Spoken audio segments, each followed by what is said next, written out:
The man who wrote about Barbra Streisand every day penned his hardest entry. James Brolin proposed 3 times before she accepted. He lately informed the manufacturers that he cannot promise. Their bank accounts are merging as medical costs arrive. They enjoyed their 25th wedding anniversary last year and now have their biggest challenge. Hollywood insiders say Brolin turned down a $2 million role to stay home. Next in his narrative may be the saddest. Craig Kenneth Brolin was James Brolin's birth name. He was born in Los Angeles on July 18, 1940, during a heat wave. When he arrived, it was 103 degrees. Henry, his skilled construction father, just reached the hospital. He arrived 12 minutes before Craig's birth. Henry was severe about his house management. Craig has weekly behavior evaluations and daily jobs since age 4. Craig's mother, Ellen, never informed him she was a movie extra. She wanted him to focus on education. Poor asthma made Craig a quiet youngster. At 7, he spent 45 days in the hospital. His thinking was brilliant, though. At 9, he disassembled and reassembled his father's watch. His tutors knew he was brilliant at mechanics, but no one realized he would adore James Dean. At 15, Craig saw East of Eden, which transformed his life. He secretly biked 17 miles to Griffith Park every Saturday for 6 months. In Alone, he mimicked Dean's voice, stride, and gaze. Behind a poster, he hid 73 James Dean paperclips in his room. His savings from not delivering papers bought him an 8x10 camera. He recorded 24 quiet reenactments with local schoolchildren. Craig didn't speak for 11 days following Dean's vehicle accident. His acting teacher took a short film and sent it to UCLA without notifying him. Nicholas Ray, who directed Dean in Rebel Without a Cause, praised it. That moment inspired Craig to become an actor, despite his shyness. Always vomited before interviews. They advised him to alter his name in 1960. The studio found Brolin's voice too German. They had numbers, short, hard-sounding names were easier to recall. It didn't interest Craig. He opposed it in 7 talks. The film studio won. Because he loved James Dean, they gave him James. He didn't hear from his dad for almost a year. So his mom emailed his fresh images to family to explain. James couldn't sleep without medications for 214 nights. After that, the studio said he looked too much like Dean, which was perfect. Brolin had brief roles on Batman in 1966. First, he worked in a bank. He gained more TV time since he dropped Moneybags. Well, months later, a different director cast him as the Eraser, without knowing he had been on the show. 3 ribs were broken by his pranks. Adam West picked him for a 3rd part. On set, no one realized he had been cast twice. He was living in a 1958 Chevy and showering at Fox Studios without a home. Everything broke in 1967. He said, "The Cape Town affair will fail." He noted the terrible narrative and cultural issues. No one listened. Movie flopped. While visiting his mother in the hospital, he lost his job. Even worse, Fox demanded $11,400 in compensation reimbursement. He was broke. He was unemployed for 18 months. Since he was a mechanic for Van Nuys, they didn't realize he was a budding star. Fate took over. Brolin pleased a Universal manager who brought his car in for repairs. Instructed him to test. Brolin received the life-changing role from that exam. He portrayed Dr. Stephen Kiley from 1969 to 1976 as Marcus Welby, MD. Brolin portrayed a motorbike-riding young doctor with an older lover. Lots of people liked the show. He won an Emmy in 1970. 2 Golden Globes followed. After 2 seasons, it was ABC's most watched. It addressed significant health issues including Alzheimer's, cancer, and melancholy.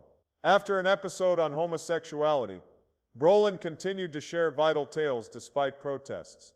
He was crucial to Skyjacked in 1972. He played an irate Vietnam vet who hijacks a plane. He starred with Charlton Heston. The film was thrilling, and Brolin portrayed the character well. Despite being overdone, some believed he played the insane attacker well. He was more than a calm doctor. Westworld followed in 1973. He played John Blaine, a confident visitor to an amusement park with human-like robots. The first science fiction film with video effects was a hit. In a devastating incident, Brolin's character dies mid-film. After the surprise, the movie was stronger. He provided the film depth and diversity.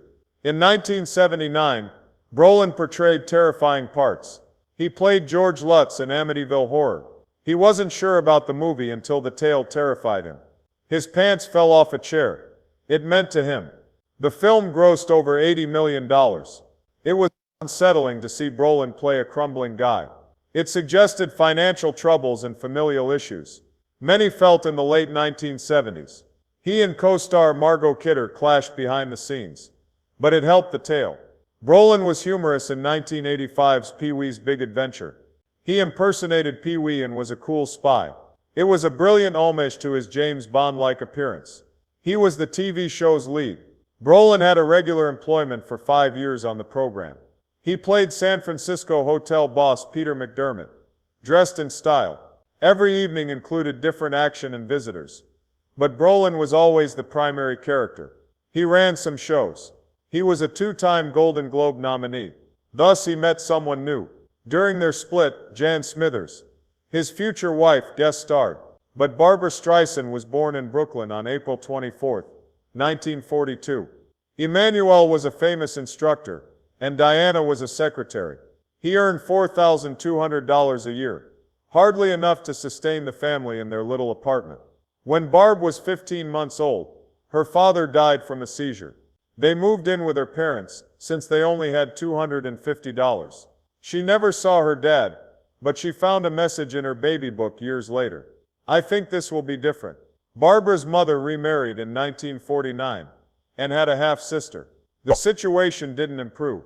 He was cold and promised to shatter her heart. She fled home at 16 in 1958. She had no money or lodging, staying anywhere she could for a year and a half. Summer nights might be spent on friends' chairs, old cots, even fire escapes. Her tape-tied bag included 3 clothes, 2 shoes, and 12 recordings. She attended school daily, even then, working part-time for 75 cents an hour. She studied at coffee shops and libraries. She barely made $17 a week, but she visited her mother twice a week for supper. She might disguise her homelessness this way. She used costume items she kept for 3 years to mend and dye her coat. Barbra earned slightly over $46 a week as a theater usher in 1960. She saw and listened to the play 100 times. She memorized every line and sung in the theater alone before work to improve. A stage manager heard her sing one night. He believed she was an assistant and inquired her name. She announced she was auditioning, although she wasn't because they were close. She sang for 3 casting directors immediately. 2 days later, she sang in a pub for $108 a night, double her usual wage. But she was sacked for breaking guidelines. Not a problem. She had entered show business for the first time. Never previously had she taken singing lessons. Her training included singing in subways and stairwells, for echoes in small groups. Later that year, she shared a cramped, overheated room with Barry Dennen, a friend. He convinced her to record 3 songs. Barbra had to keep 27 inches from the mic while using an outdated reel-to-reel recorder. When they played the recording back, Barry dropped his coffee mug in disbelief. Her voice was new to him. 14 music industry professionals heard the recording. Not everyone believed it. One music executive thought it was professionally crafted and couldn't believe a youngster made it. But the truth emerged, and that rough recording is at the Library of Congress. That night altered everything. September arrived, 1960. Barbra, 18, entered a nightclub wearing a $6 thrift shop outfit. She wore different earrings. She had been rejected for 7 interviews that month, typically for her odd appearance. One director said she had a $1 million voice, but a 5-cent look. She sang Cry Me a River and Who's Afraid of the Big Bad Wolf. Humorously that night, people stopped chatting. Then they cheered for over 5 minutes. Judges gave her flawless scores. The first time happened there. A mean person stated her nose might be as renowned as her voice. She got 23 paid assignments in 2 months. She proved beauty wasn't necessary for talent. She changed names often in 1961. She omitted the second A to become Barbra. She said it distinguished her. She didn't have cosmetic surgery and kept singing odd tunes. She had 7 people at her concert one freezing night. It didn't worry her. She pretended everyone was there. Because she wouldn't conform, it worked. Broadway followed. She was on I Can Get It For You Wholesale in 1962. The day before the big tryout, she developed 103-degree fever. She arrived, though. Her huge sequence was almost deleted for being too odd. But she battled for it. The crowd had her sing it 3 times the first night. Her role was tiny. Reviews were just about her. The press called her Broadway's funniest since Fanny Brice. She made $175 a week before 5 contract changes. She released her debut record in 1963. Columbia only produced 10,000 records. They expected it to fail. No hits, simply show songs and ballads. In 1 month, it sold 150,000 copies. She ran things. She picked the tunes. Instead of a color cover, she picked black and white. It defied marketing advice. Her album won a Grammy for Album of the Year. She defeated Frank Sinatra. Grammy rage drove them to resign. She remarked, "This isn't luck," briefly. This happens when you ignore opposing views. After a year, she played Fanny Brice in Funny Girl. Brice's kid didn't want her to act. Barbra seemed too young, Jewish, and ugly to her. People pulled out over $1 million when they heard she got the part. But Barb broke it. She played it 867 times. Only 2 performances were missed. Even with COVID, she continued. She sung songs written for her since she could sing 3.5 octaves. A fountain shattered and drenched her, but she kept singing. He incorporated it to the program because he enjoyed it. People were upset when the show traveled to London. However, black market sellers sold passports for £150 at the conclusion. Anything weird happened. 1965, she signed with CBS for TV. It was $5 million for 10 concerts. Despite being 23, the pact granted her unlimited authority. CBS had to get her okay first. Her songs couldn't have ads. Her debut show, My Name is Barbra, violated all the norms. She started the concert singing Alone in the Dark. Even though executives were frightened, 71% of TV viewers tuned in that night. She won 5 Emmys. Even the show's edits were hers. Later, the director stated he merely did what she instructed him. In 1968, she left Broadway for film, creating history. She led Funny Girl. As Fanny Brice, she became renowned on stage. The U.S. box office hit of the year was the film. Barbra won the Oscar for Best Actress for her strong performance. It was her debut film. Tying with Katharine Hepburn was even more startling. That Oscar category had only 1 tie.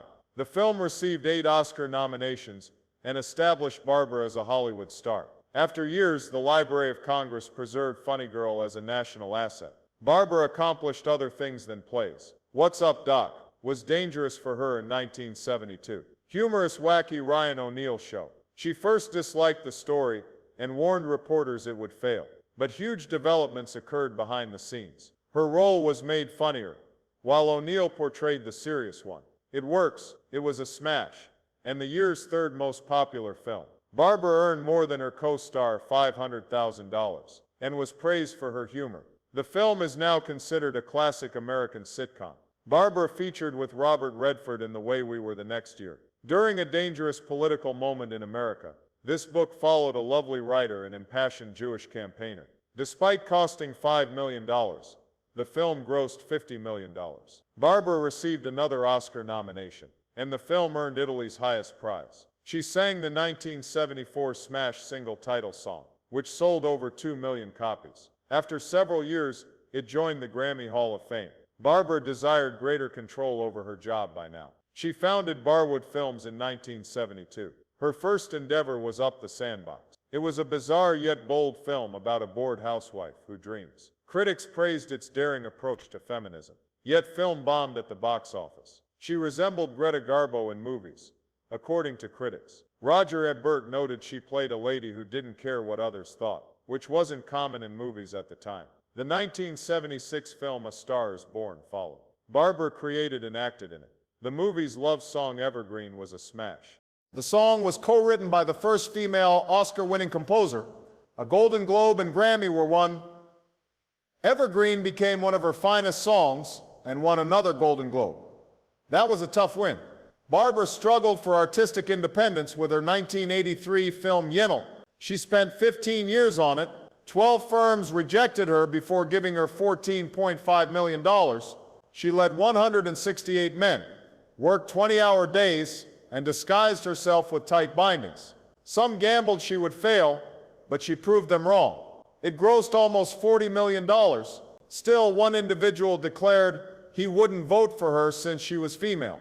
Women managed barely 0.5% of large company movies then. Barbra didn't win the Golden Globe for director in 1984 despite Yennell's rave accolades. Instead, they created a special prize for her.